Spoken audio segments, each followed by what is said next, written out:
Good day, everyone. My name is Jover Florica, and I'll be reporting the role of technology in the delivering the curriculum. In the past lesson, we've learned how to design curriculum. That design curriculum is nothing, it's just a piece of paper, but if it is not going to implement, and the implementation of that curriculum is there is the role of technology, and that is the role of technology in delivering the curriculum, which is that discussion for today. And before we proceed, so let us consider first our objective. So at the end of this discussion, the student would be able to discuss the role of technology in curriculum and identify the factors in the technology selection, including the use of visual aids. And at the end of this discussion, the student would be able to reflect about the learning fundamental concept of curriculum.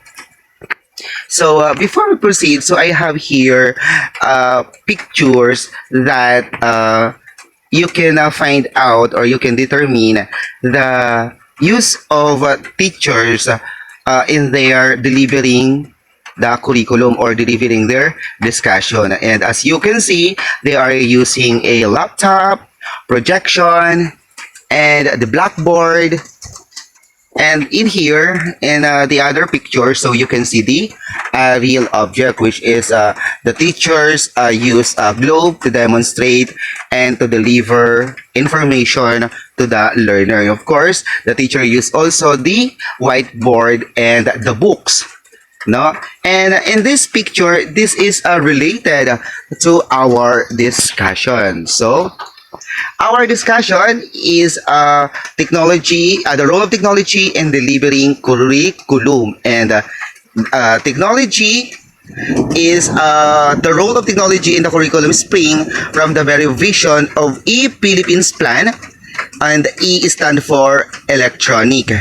And that is stated, an electronically enabled society where all citizen lives in an environment that provides quality education, efficient government services, greater sources of livelihood, and ultimately a better way of life through enhanced access to appropriate technologies.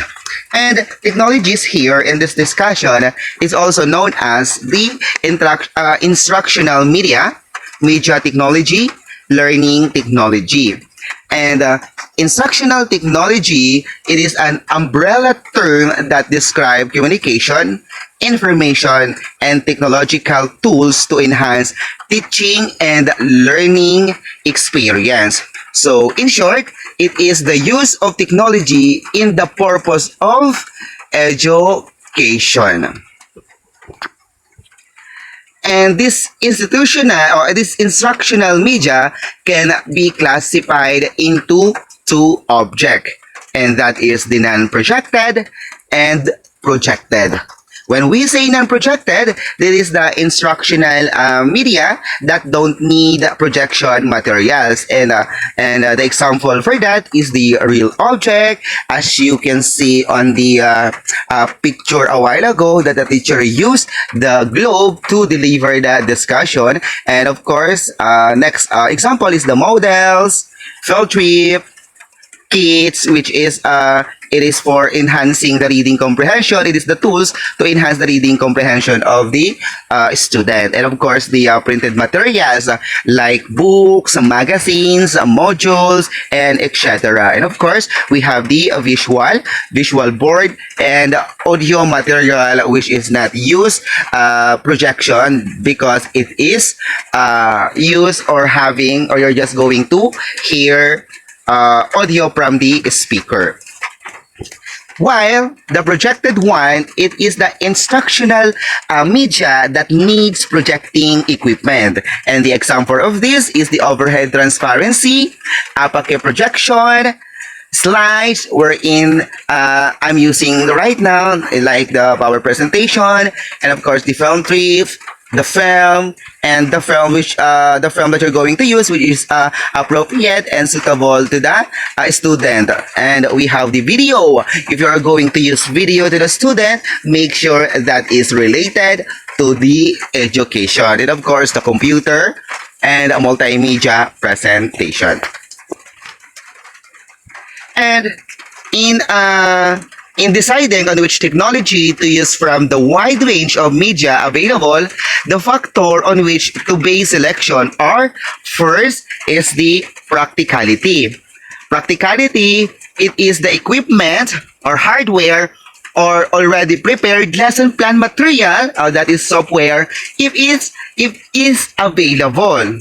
If not, what would be the cost in acquiring the equipment or producing the lesson in the audio and visual form? In this, you will be creative by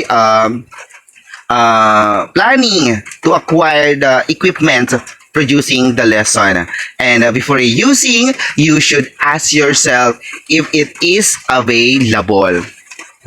And the next factor is the appropriateness in the relation to the learners. Is the medium suitable to the learner's ability to comprehend? Will the medium be a source of plain amusement or entertainment but not learnings? So before you're going to use this, you should ask yourself if it is suitable to the learning and if it is help the student to be comprehends on the discussion. And the third one is the activity or suitability. And activity, it is focusing will the lesson media fit the set instructional event, resulting in either information, motivation, or psychomotor display. So in this instructional media, for the instructional event, this will be result to either information or motivation and psychomotor. And the fourth one is objective matching. Overall, does the medium help in achieving the learning objectives? So, this is the medium that the technology help in achieving the learning objective. And we are going now to the real discussion or the highlight of this discussion, which is the role of technology in delivering the curriculum. It can easily be observed that technological innovation in the multifarious fields of commerce, science, and education, it's fast developing such that is difficult foresee the technological revolution in the millennium exclusive of education changes. However, technological changes in education will make its impact on delivery of more effective, efficient, and humanizing teaching and learning. But also, in this technology, we can identify a lot of trends, but in this lesson, I'm just going to tackle the three current trends that you could carry on to the nature of education in the future. So, the first term is the paradigm shift from teacher centered to the student center approach to learning. And this is the process of acts wherein the teacher is not only the source of information, but also we are encouraging the student to share their ideas. And we have the broadening realization that education is not simply a delivery of facts and information, but an educative process of cultivating the cognitive, affective, psychomotor, and much more the contemplative intelligence of learning of a new age. And a more exclusive trend in this curriculum delivery, it is increase the use of information and communication, or the use of ICT. It is the various form of education, which is the ICT. Already at the third of the past century, ICT, it is various form and manifestation has made its increasing influence on education, and the trend is expected to speed up even more rapidly. For now, the primary roles of educational technology and delivering the school curriculum instructional program had been identified as upgrading the quality of teaching and learning in the school, and increasing the capability of the teacher to the effective calculate learning, and for the student to gain mastery lesson and course. And of course, we have the broadening the delivery of education outside school through non-traditional approaches to formal and informal learning, such as open university and lifelong learning to adult, and revolutionizing the use of technology to boost educational paradigm shift that give importance to student-centered and holistic learning. And this primary roles are based on the framework of technology-driven teaching and learning, which is called the TPAC.